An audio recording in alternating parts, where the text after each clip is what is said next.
अस्सलामुअलैकुम। तो वेलकम है आप लोगों का इमरात चैनल में। रिसेंटली एक चीज़ मेरी नज़र के सामने से गुजरी और ये चीज़ काफ़ी ज़्यादा मुझे अट्रैक्टिव लगी, क्योंकि मैदान जंग में कोई भी कंट्री जब एक नया आइडिया लेकर आती है तो दूसरी कंट्रीज़ ये कोशिश करती हैं कि उस नए आइडिया को हम अडेप्ट कर लें, उस आइडिया में हम भी अपना कोई हिस्सा डाल दें।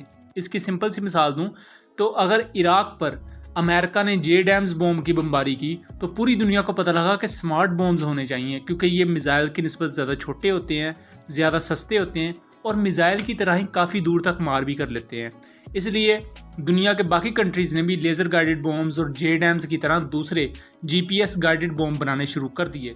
इसी तरह अगर अमेरिका के पास एक सबसोनिक मिसाइल था जिसे टोमाहाक कहते हैं, तो उसे देखते हुए दूसरी कंट्रीज़ ने भी उसी तरह के काफ़ी ज़्यादा सबसोनिक मिसाइल्स बनाए जो कि स्टेल्थी कैपेबिलिटीज रखते थे। इंडिया के पास अगर निर्भय है, पाकिस्तान के पास बाबर क्रूज मिसाइल, और दूसरी कंट्रीज ने भी इसी तरह के मिलते जुलते कॉन्सेप्ट्स पर काम किया। अब यहाँ चीज़ क्या है, बेसिक हुआ कुछ यूँ है कि रशियन एयरफोर्स ने बॉम्बिंग की यूक्रेनियन एरियाज पर, और वहाँ जो उन्होंने FAB-250 और FAB-500 बॉम्ब्स यूज़ किए उन पर कुछ नई चीज़ें निकलकर सामने आई। इससे पहले स्मार्ट बॉम्ब्स पर इस तरह की चीज़ें देखने को नहीं मिलती। रशिया ने अपने इन बॉम्ब्स को एक तो रेंज एक्सटेंशन किट्स के साथ लेस किया हुआ है, दूसरा इन पर EW काउंटर मेजर सिस्टम्स भी यूज़ किए हुए हैं।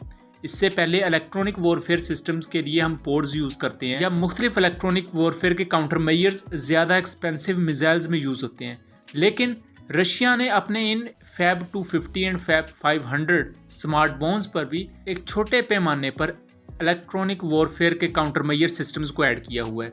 बेसिकली ये एक मॉड्यूल है और इस मॉड्यूल को कोमेटा M कहा जाता है। ये 4 एलिमेंट्स पर बेस्ड छोटा सा स्मॉल अडेप्टिव एंटीना अरे है, जिसका काम ये होता है कि दुश्मन की तरफ से अगर कोई इलेक्ट्रॉनिक वॉरफेयर का हमला होता है तो उसे रोक सके। सादा अल्फाज से आपको मैं समझाऊं तो जैसे आपके मोबाइल में चिप्स लगी होती हैं जो आपका सारा डाटा कंट्रोल करती हैं और पूरे लैपटॉप को चलाती हैं, और जितने भी इलेक्ट्रॉनिक्स से रिलेटेड वेपन्स हों या सिविलियन चीज़ें उनमें इलेक्ट्रॉनिक चिप्स लगी होती हैं।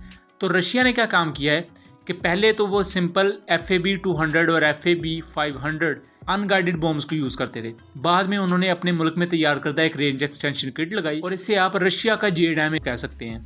जैसे अमेरिका के JDAM है कि वो 24 किलोमीटर दूर तक एक मिसाइल की तरह उड़ते हुए जाते हैं और अपने टारगेट को स्ट्राइक कर देते हैं, जबकि पुराने बॉम्ब्स के लिए आपको पहले टारगेट के ऊपर पहुंचना पड़ता था, फिर डाइव लगानी पड़ती थी, फिर टारगेट के ऊपर पहुंचकर बॉम्ब गिराना पड़ता था। लेकिन अब हम जानते हैं कि दुश्मन के डिफेंस सिस्टम इतने पावरफुल होते हैं कि आपके लिए बेहतर है कि आप स्मार्ट बॉम्ब्स को यूज़ करें। अब आप हैरान हो रहे होंगे कि ये electronic warfare counter measure systems का एक बॉम्ब के ऊपर क्या इसका असर है, या ये एक बॉम्ब के साथ मिलकर क्या काम करेगा। पहला तो ये इसकी गाइडेंस को बेहतर करता है। ये जो FAB-500 स्मार्ट बॉम्ब्स हैं, ये इसका एक वेरिएंट है जिसके साथ रेंज एक्सटेंशन किट रशिया ने ऐड की है। ये तकरीबन 100 किलोमीटर की रेंज रखता है।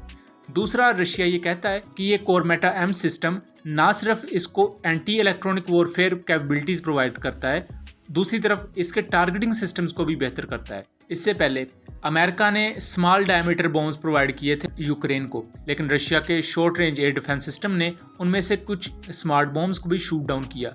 तो ये चीज़ जंग में साबित हो चुकी है कि ये छोटे JDAMS नुमा बॉम्ब भी मैदान जंग में शूट डाउन हो सकते हैं, इवन दो इनका RCS बहुत थोड़ा होता है, मतलब रेडार में ये जल्दी नज़र नहीं आते, लेकिन फिर भी एक पोटेंशियल खतरा तो है। दूसरी तरफ इलेक्ट्रॉनिक वॉरफेयर आज के दौर में बहुत ज़्यादा अहम हो चुकी है मैदान जंग में।